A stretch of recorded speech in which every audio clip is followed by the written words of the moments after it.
चेतन आहूजा नाम है मेरा। और आप पूछ रहे हैं विपक्ष क्यों कमज़ोर है, तो मैं एक एग्जांपल देता हूँ। हम पहले बहुत हॉकी जीता करते थे। क्यों जीता करते थे? क्योंकि तभी हॉकी घास पे होता था, तो घास में हमारे लड़के करके बॉल निकाल लेते थे।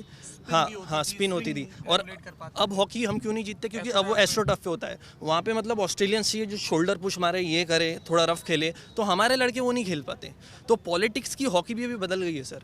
पहले कांग्रेस क्या किया करती थी, इस जात का एक नेता ले लिया, इसको ये ले लिया, इसको उप प्रधानमंत्री पद दे दिया, कुछ ऐसा कर लिया। पर फिर बीजेपी आई, उन्होंने एक एजेंडा चलाया। जैसा आडवाणी जी ने एक रथ यात्रा निकाली थी राम मंदिर के लिए, अचानक लोगों का उनको एक मतलब सपोर्ट मिला, 2 से 88 पे आ गए।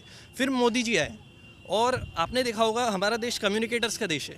कांग्रेस के पास कम्युनिकेटर नहीं है सर। आप देखते होंगे, आप कोई गांव में जाते होंगे तो गांव की शादी में सबसे ज़्यादा वो आदमी का इंतज़ार करते हैं लोग जो एक मज़ा जमाता है, रंग। हाँ, रंग जमाता है। मतलब रंगनाथ नहीं है कांग्रेस के पास, और बीजेपी के पास रंगनाथ बहुत बड़ा वाला है, बड़ा वाला है कि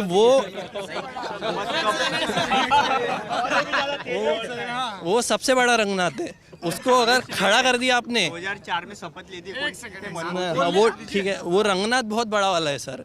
तो कांग्रेस को रंगनाथ ढूंढना पड़ेगा जो इससे ज़्यादा रंग जमाए। अभी आप देखते होंगे जहाँ भी जाते हैं मोदी जी, वो 370 को इस तरह से उछालते हैं कि भारत माता की जय जनता नारा लगाती है। मतलब सब सम्मोहित हो जाते हैं, मेस्मराइज जिसको बोलते हैं अपन। मतलब अगर हिंदी में बात कर रहे हैं नरेंद्र मोदी, तो doesn't matter who is sitting in front of you, he will get मतलब एक थोड़ा सा बहुत मतलब सम्मोहित हो जाएगा मोदी जी से, और वो बोलेगा मैं तो इनको ही वोट दूंगा।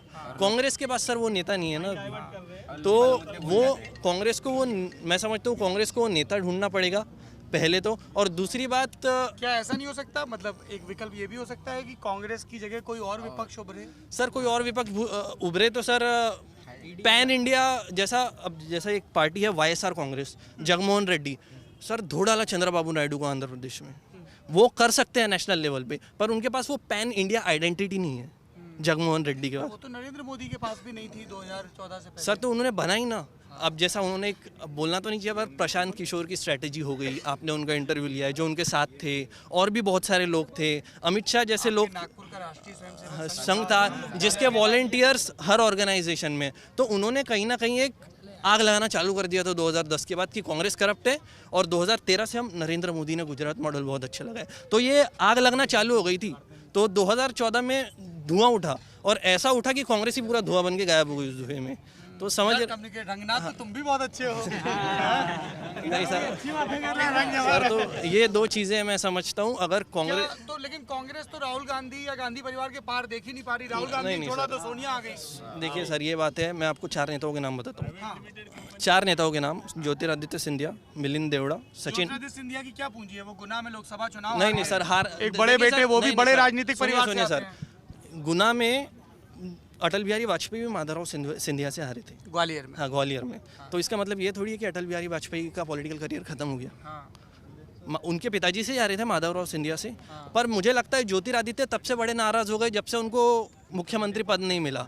वो बोला था ना अनुराग ठाकुर ने सांसद में कि साहब आपको तो बाजू में बैठ के भी मुख्यमंत्री पद नहीं मिल पाया। पहले राहुल गांधी के बड़े बाजू में बैठते थे, पर सीएम बन गए। नहीं, मैं आपसे जानना चाहता हूँ कि आपको क्यों लगता है कि Jyotiraditya Scindia will be the right choice? Jyotiraditya क्योंकि वो सर पहली बात यंग है, और यंग होना, यंग तो राहुल भी थे। नहीं सर, सुनिए, देखिए सर, यंग है। दूसरी बात, वो राहुल गांधी से ज़्यादा इफेक्टिव भाषण देते हैं, उनकी लोग सुनते हैं। मध्य प्रदेश में कांग्रेस की सरकार बनाने में उनका बहुत बड़ा रोल है। उतना ही बड़ा रोल सचिन पायलट का है राजस्थान की सरकार बनाने में।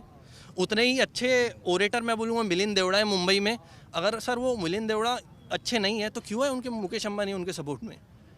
उनके सब अभी भी एक वीडियो है, आप यूट्यूब पे देखें तो मुकेश अंबानी ने ये कहा है कि Milind Deora is the one. Can't be the criteria of being a leader कि मुकेश अंबानी सपोर्ट में है इसलिए वो। मुकेश अंबानी सपोर्ट में नहीं, मैं ऐसा कह रहा हूँ कि बड़े बड़े लोग मुकेश अंबानी इसलिए सपोर्ट में है क्योंकि मिलिंद देवड़ा के जो पिता थे मुरली देवड़ा, वो मुकेश अंबानी के मित्र थे।